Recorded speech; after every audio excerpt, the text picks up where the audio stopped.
Si vous aimez les lieux plutôt insolites, où de l'eau brûlante jaillit des entrailles de la terre, où l'on trouve à la fois des démons, des animaux dotés de crocs acérés, ou même un lac de sang, alors préparez-vous, car dans cette vidéo, je vous emmène tout droit aux enfers. En vrai, vous n'êtes pas les seuls à kiffer ce genre de choses, et les Japonais l'ont très bien compris, car ce que l'on appelle Beppu Jigoku, c'est-à-dire les enfers de Beppu, sont devenus un lieu touristique très prisé de l'île de Kyushu. Vous savez, la grande île au sud-ouest du pays. Et aujourd'hui, vous allez pouvoir en profiter sans même avoir besoin de bouger de votre canapé, parce qu'on ne va pas faire qu'en parler, je vais vous faire visiter cet endroit fascinant grâce aux images que j'ai rapportées d'un précédent voyage. Minasan, bienvenue dans le Japon de Doc Japan.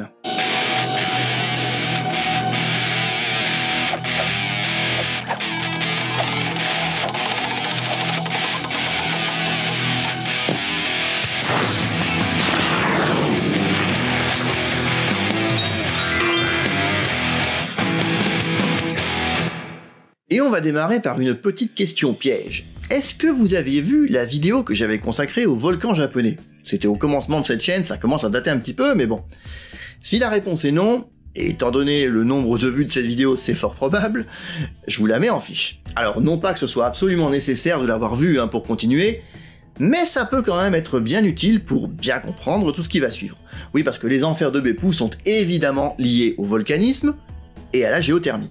Beppu est en effet une ville thermale où l'on trouve de nombreux onsen. Avec pas loin de 3000 sources chaudes sur son territoire, rien d'étonnant à cela. Comme un peu partout au Japon, ces sources chaudes naturelles sont dues à la forte activité volcanique de l'archipel. Je ne vais pas tout réexpliquer ici, c'est pourquoi je vous renvoie vers la vidéo susmentionnée pour celles et ceux qui veulent en savoir plus. Mais si les onsen sont généralement des lieux où il est particulièrement agréable de se baigner, il est en revanche très fortement déconseillé de tremper ne serait-ce qu'un orteil dans les sources chaudes dont on va parler ici. À moins que vous ne souhaitiez connaître le même destin que les homards qui se retrouvent ensuite dans les assiettes de certains restaurants. C'est d'ailleurs bien pour ça que ces sources, au nombre de 8 au total, sont appelées les enfers.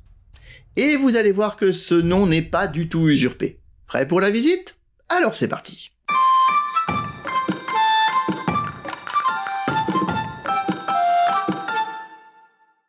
Une fontaine dans un onsen? On est aux enfers, ne l'oubliez pas. En fait, de fontaine, ce n'est ni plus ni moins qu'un geyser.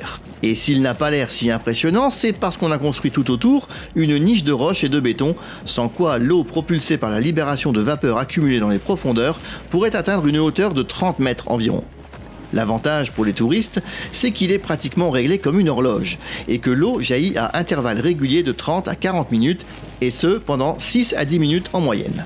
Tatsumaki Jigoku, c'est son nom, que l'on pourrait traduire par l'enfer tornade, projette ainsi une eau brûlante à près de 100 degrés. Mieux vaut donc rester à distance. Bon alors ok, c'est pas Yellowstone non plus, mais on n'a pas tous les jours l'occasion de voir des geysers, je pense. C'est juste un peu dommage qu'il soit donc bridé, mais comme il est situé en pleine ville, ça peut se comprendre. Mais voyons ce que nous réserve le deuxième enfer. Si vous connaissez un peu le folklore japonais, vous avez sûrement déjà entendu parler des Oni, ces démons souvent représentés avec une peau rouge ou bleue, aux canines et aux cornes pointues, souvent affublés d'une énorme massue. On va retrouver l'un d'eux dans le prochain enfer qui porte le nom évocateur de Kamado Jigoku, ce qui peut se traduire par l'enfer de la marmite. Inutile de dire que ça va chauffer. Et la marmite en question appartient justement au démon qui règne sur cet endroit car, selon la légende, celui-ci se sert tout simplement de la chaleur de cette source pour faire cuire son riz. Après tout, les démons aussi ont le droit de manger. Et vu la température affichée par le thermomètre que l'on trouve ici, le riz doit être parfaitement cuit. Enfin, la particularité de Kamado Jigoku, c'est qu'en plus de cette source chaude aux belles couleurs, on y trouve également d'autres curiosités géologiques intéressantes. Enfin, pour peu que l'on soit, comme moi, passionné de ce genre de choses. On retrouve évidemment d'autres démons comme celui-ci dans les autres enfers de Beppu, vous devez vous en douter. Même si tous ne s'amusent pas à faire cuire du riz.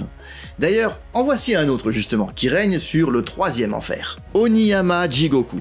Ça a le mérite d'être clair pour qui pratique un minimum le japonais. C'est l'enfer de la montagne du démon. Eh oui, voici encore un Oni. Et celui-ci semble plus vénère que le précédent si on en juge par l'agitation de cette source, sans doute une des plus impressionnantes de par ses bouillonnements incessants. Et comme si ça ne suffisait pas, devinez ce que l'on trouve tout autour. Des démons? Non, non, des crocodiles. Oh, pas dans les eaux brûlantes du Onsen, hein, bien sûr, mais dans des fosses entourant celui-ci. En fait, dans la plupart de ces enfers, la chaleur des sources permet d'avoir une sorte de microclimat qui permet l'acclimatation d'animaux ou de végétation exotique, comme vous allez le voir dans les prochains. Ici, c'est donc un élevage de crocodiles, ce qui colle plutôt bien au lieu, non? Je sais que sur les images, l'immobilité et la pâleur des crocodiles pourraient faire croire qu'ils sont faux. Mais je vous assure que pour les avoir vus bouger ne serait-ce que légèrement, ce sont bien des vrais. Alors, j'ai tenté de regrouper les enfers, disons, par thème, et ces trois-là m'ont semblé les plus agités. On va donc passer à une seconde série qui va avoir pour thème les enfers de roche et de boue. Tout un programme, et vous allez voir que les Japonais sont capables d'une drôle d'imagination parfois.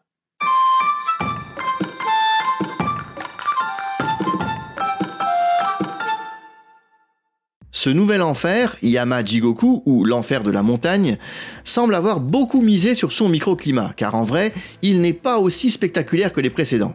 Mais en revanche, il propose dès qu'on y pénètre une végétation atypique au Japon, une magnifique collection de cactus. Et la visite se poursuit avec une sorte de mini-zoo, où l'on ne trouve certes pas de crocodiles, mais des flamants roses, des capybaras, ou même un hippopotame. Petit aparté, il faut admettre que les zoos au Japon ont assez mauvaise réputation auprès des défenseurs des animaux. Et je m'inclus parmi eux. J'ai effectivement souvenir de certains reportages ou documentaires montrant des animaux sinon maltraités, au minimum malheureux. Ici, je ne connais pas vraiment leur situation vu que je ne m'y suis pas vraiment attardé, donc je m'abstiendrai de porter un jugement. De plus, ces images commencent à dater un peu parce que ce voyage remonte à 2015. Et si ça se trouve, les choses ont changé depuis. Une fois le zoo traversé, on arrive à la source chaude proprement dite qui, comme vous pouvez le constater, fait presque pâle figure à côté des autres. Elle a cependant le mérite d'exister. Ok, c'est vrai qu'à part les cactus et les animaux, celui-ci ne paye pas de mine, j'avoue. Mais je vous rassure, c'est le seul. Le prochain enfer que l'on va visiter semble prendre le même chemin à première vue, mais vous allez voir, il a tout de même une certaine originalité. Bienvenue à Onishibozu Jigoku, où l'on se balade dans un parc à la végétation luxuriante, où certains cerisiers sont encore en fleurs en cette mi-avril, et où sous ce timide soleil on peut voir de magnifiques mares de boue bouillonnante. Bon, c'est ça l'originalité de cet enfer? De la boue avec des bulles. À vrai dire, oui. Mais les Japonais, qui ne manquent pas d'une certaine imagination et d'un peu de malice, ont eu la drôle d'idée de donner à cet enfer ce nom si étrange d'Onishibozu. Non, non, non, pas Umibozu, Onishibozu. Si je devais le traduire, je l'appellerais l'enfer des moines bouddhistes. Mais quel rapport entre ces mares de boue et des moines? Eh bien, pour les Japonais, les bulles qui se forment en permanence à leur surface font tout simplement penser à des crânes de moines fraîchement tondus. Reconnaissez qu'il fallait y penser, non? En plus, avec cette couleur grise, c'est vrai que... Non? Bon, ok, j'insiste pas, passons aux trois derniers enfers.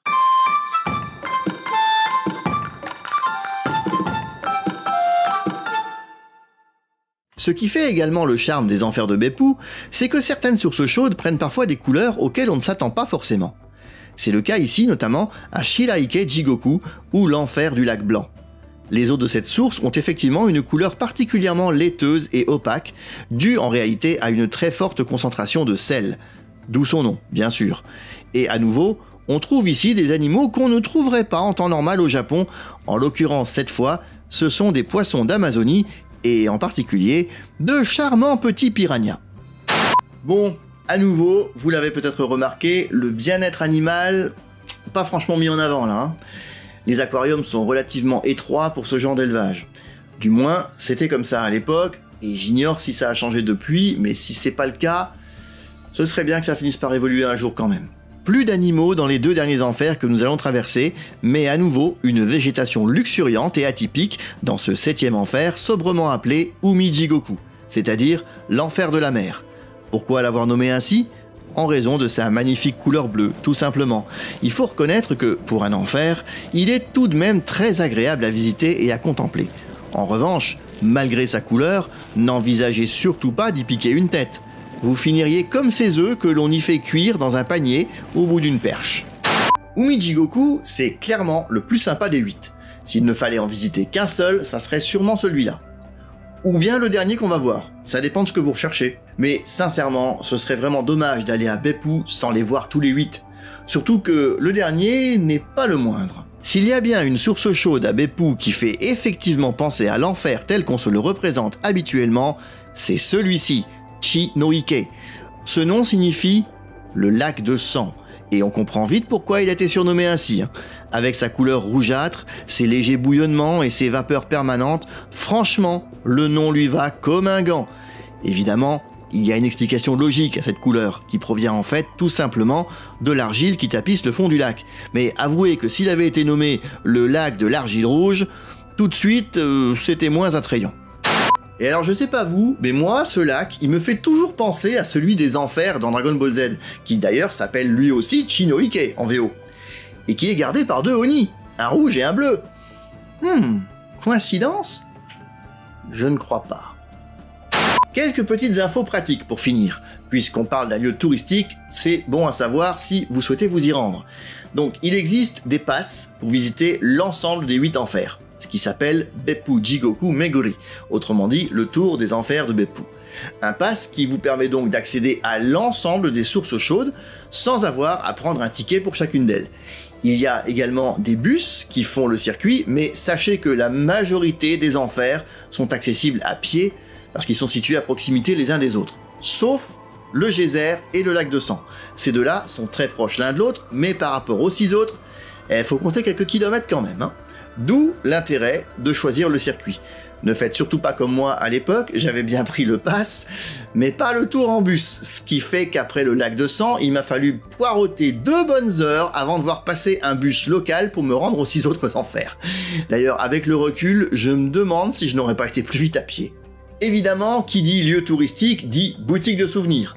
En général, je suis pas hyper fan de ce genre de choses, mais là, j'ai tout de même craqué pour ce t-shirt que vous voyez depuis le début de la vidéo, vous n'avez pas vu le texte, voilà. À l'époque, j'ai surtout acheté parce que l'idée de le porter au boulot me plaisait bien, et ça me faisait bien rire, j'avoue. Alors je traduis, pour les non-japonisants, il est écrit « Chaque jour est un enfer ». Enfin, sachez qu'une fois au cœur de Beppu, vous n'échapperez pas à une odeur de soufre omniprésente dans tout ce secteur de la ville où sont situés les enfers. Ah bah oui, les vapeurs volcaniques, ça sent l'œuf pourri, désolé. Et là, je crois que tout est dit, alors n'oubliez pas de liker, commenter, partager la vidéo et de vous abonner si ce n'est pas encore fait pour ne pas manquer les prochaines.